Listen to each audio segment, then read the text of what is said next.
এই গরমে এই রকম একটি রেসিপি থাকলে তাহলে আর কিছুই লাগবে না। টকটক ঝাল ঝাল মুখে লেগে থাকার মতো ট্যাংরা মাছের একটি জিভে জল আনার মতো রেসিপি।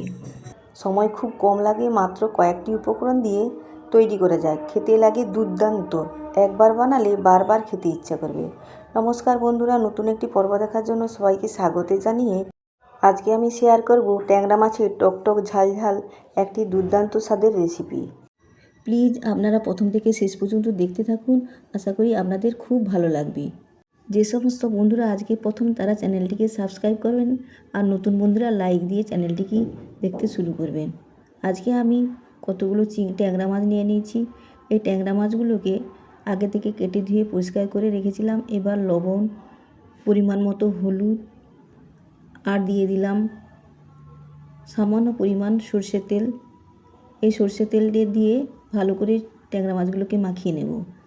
এই প্রথমে যদি সর্ষের তেল দিয়ে মাখানো হয় তাহলে ট্যাংরা মাছগুলো যখন ভাজবো তখন আর ফেটে যাওয়ার সম্ভাবনা থাকবে না।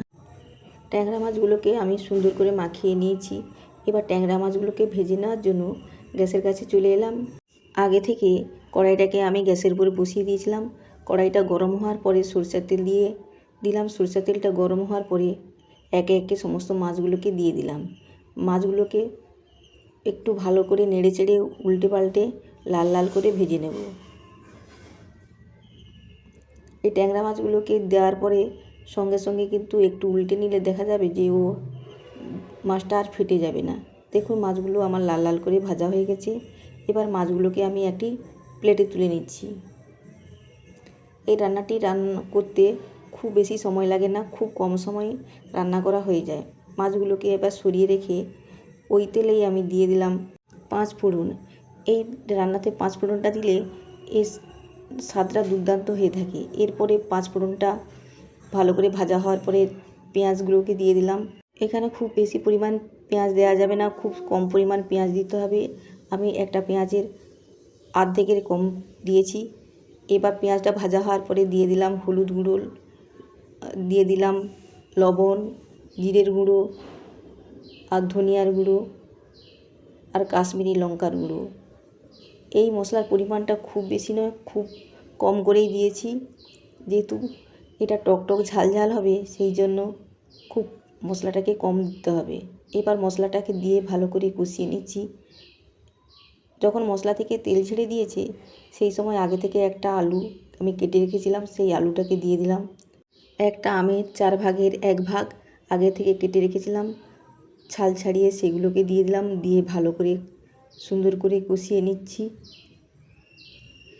কষাতে কষাতে যখন দেখব যে এই মশলাটা অনেকটা শুকিয়ে আসছে সেই সময় আমাকে জল দিতে হবে। এখন মশলাটা ভালো করে রেডি হওয়ার জন্য চাপা দিয়ে দিলাম, দিয়ে গ্যাসের বার্নারটাকে লো করে দিয়েছি।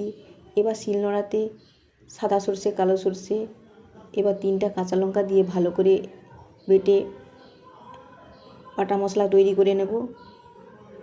সুন্দর করে বেটে নিতে হবে। আপনারা এটা মিক্সিতে করতে পারেন, যেহেতু মশলাটা খুব কম ছিল সেই জন্য আমি শিলনোড়াতে করে নিয়েছি। এই শিলটা আমি নতুন নিয়েছি, বন্ধুরা বলুন কেমন হয়েছে। মাঝে মাঝে জল দিয়ে মশলাটাকে তৈরি করে নিতে হবে।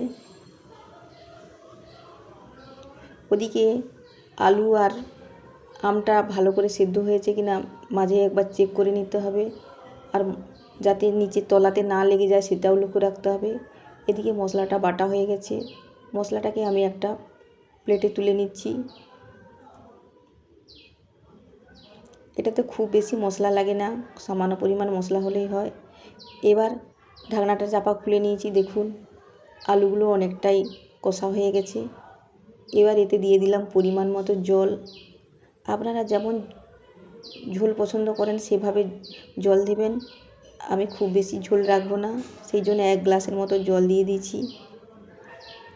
এবারও চাপা দিয়ে গ্যাসের বার্নারটাকে হাই করে রান্না করে নেব 2-1 মিনিটের মতো। এবার ঢাকনা খুলে নিয়েছি। দেখুন আলুটা আমার সিদ্ধ হয়ে গেছে। এই পর্যায়ে আমি বেটে রাখা মশলাটাকে দিয়ে দেব।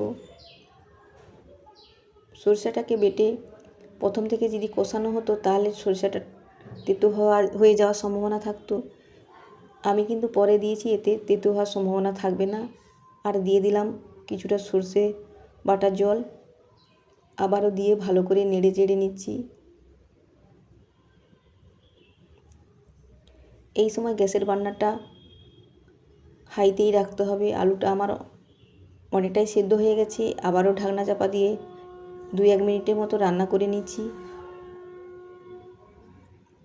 এই পর্যায়ে আমি দিয়ে দিলাম ভেজে রাখা ট্যাংরা মাছগুলো। ট্যাংরা মাছগুলোকে দিয়ে ভালো করে নেড়ে চেড়ে নিচ্ছি, যাতে মশলার মধ্যে ট্যাংরা মাছটা ঢেকে থাকে। 1-2 মিনিট রান্না করার পরে আমি গ্যাসের বার্নারটাকে অফ করে দিলাম। দিয়ে আবার ঢাকনা চাপা দিয়ে রেখে দিলাম যতক্ষণ না পরিবেশন করছি ততক্ষণ পর্যন্ত।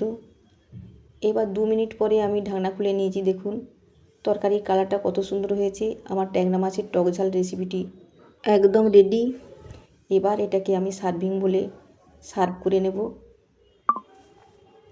আজকের এই রেসিপিটা কেমন হয়েছে তা কমেন্টসে একদম জানাতে ভুলবেন না প্লিজ। আর কারা কারা এভাবে রান্না করে খান তারাও কমেন্টসে জানাবেন। যারা এভাবে রান্না করেননি তা এই গরমে এইভাবে একবার রান্না করে দেখবেন, একদম দুর্দান্ত স্বাদের হয়ে থাকে। আজকের রেসিপিটি যদি একটু ভালো লেগে থাকে তবে প্লিজ লাইক, কমেন্ট, সাবস্ক্রাইব ও শেয়ার করতে একদম ভুলবেন না। পাশে থাকবেন, ভালো থাকবেন, সুস্থ থাকবেন। আবারও দেখা হবে অন্য কোনো রেসিপির সঙ্গে। এতক্ষণ ভিডিওটি দেখার জন্য অসংখ্য ধন্যবাদ।